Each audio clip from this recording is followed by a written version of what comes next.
Hello माँ, मैं राजू बोल रहा हूँ। कैसी हो माँ? मैं ठीक हूँ बेटे। यह बताओ तुम और बहू दोनों कैसे हो? हम दोनों ठीक हैं माँ, आपकी बहुत याद आती है। अच्छा सुनो माँ, मैं अगले महीने इंडिया आ रहा हूँ तुम्हें लेने। क्या? हाँ माँ, अब हम सब साथ ही रहेंगे।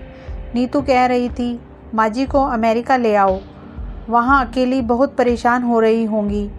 हेलो, सुन रही हो ना माँ? हाँ हाँ बेटे। बूढ़ी आंखों से खुशी की अश्रुधारा बह निकली। बेटे और बहू का प्यार नस नस में दौड़ने लगा।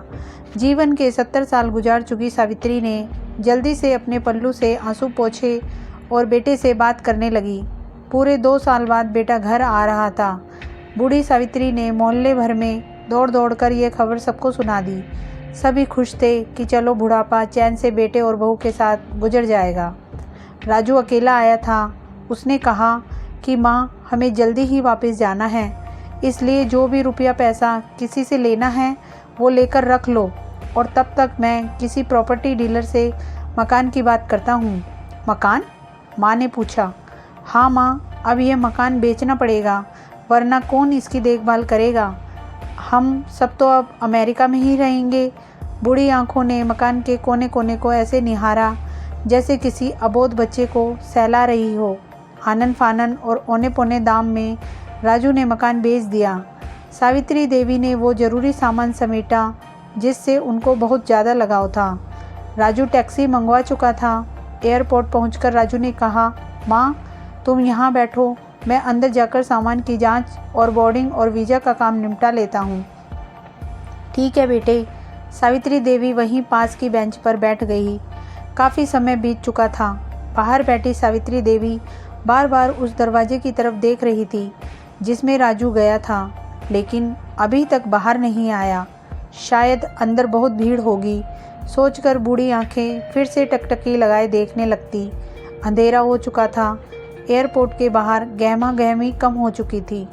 माँ जी, किससे मिलना है? एक कर्मचारी ने वृद्धा से पूछा। मेरा बेटा अंदर गया था टिकट लेने, वो मुझे अमेरिका लेकर जा रहा है, सावित्री देवी ने घबराकर कहा। लेकिन अंदर तो कोई पैसेंजर नहीं है। अमेरिका जाने वाली फ़्लाइट तो दोपहर में ही चली गई। क्या नाम था आपके बेटे का? कर्मचारी ने सवाल किया। राजू। सावित्री के चेहरे पर चिंता की लकीरें उभर आई। कर्मचारी अंदर गया और कुछ देर बाद बाहर आकर बोला, माँ जी, आपका बेटा राजू तो अमेरिका जाने वाली फ़्लाइट से कब का जा चुका? क्या? वृद्धा की आंखों से आंसुओं का सैलाब फूट पड़ा। बूढ़ी माँ का रोम रोम कांप उठा। किसी तरह वापस घर पहुँची, जो अब तक बिक चुका था। रात में घर के बाहर चबूतरे पर ही सो गई। सुबह हुई तो दयालु मकान मालिक ने एक कमरा रहने को दे दिया।